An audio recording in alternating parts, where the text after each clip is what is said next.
To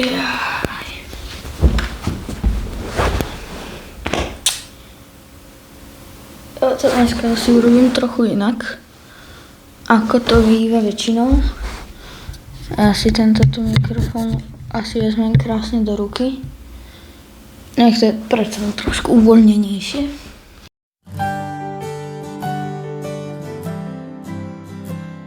Takže, ahoj čau, vítaj, moje meno je Nathan a ja ťa vítam pri už 3. epizóde podcastu Centrálna Amen, kde spolu skúmame tie najrôznejšie témy a otázky.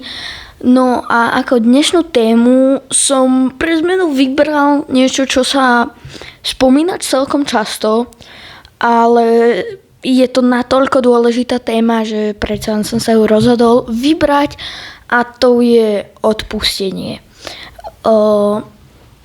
Teraz, keď začínajú letné prázdniny, všetci deti sme doma a je dosť veľký problém, že sa trošku viac hádame.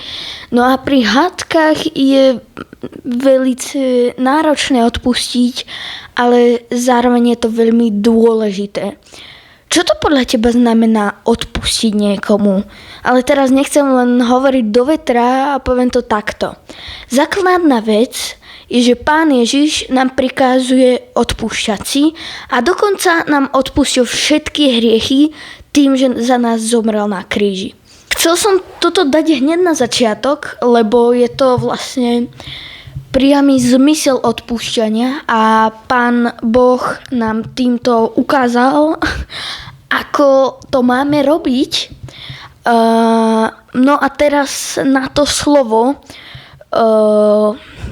odpustiť sa skladá z dvoch častí. Prvá časť je od a druhá pustiť. Presuňme sa k prvej časti od.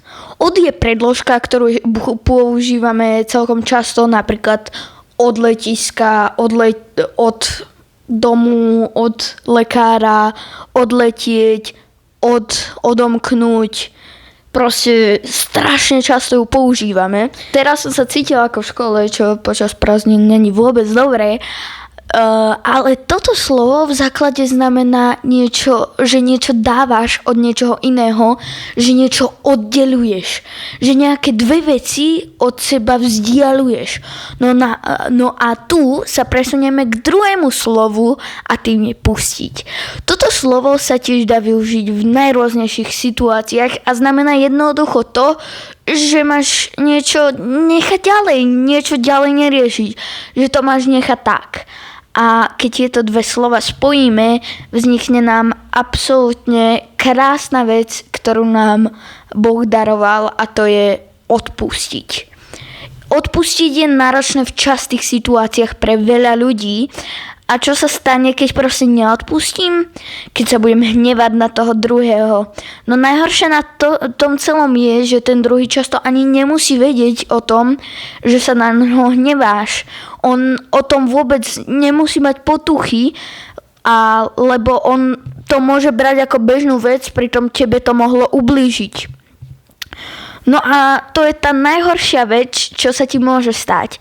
A preto, ak ti niekto ublížil, nekvás to sebe ako kapustu do vianočnej polievky, proste nechaj to Bohu. Pusti to von a odpusti.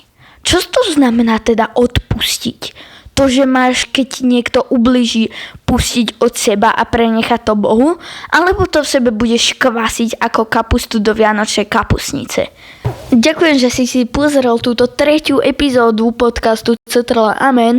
Vidíme sa niekedy na budúce a pamätaj najmä na to, že Bohu nie je nič nemožné. Ahoj, maj sa.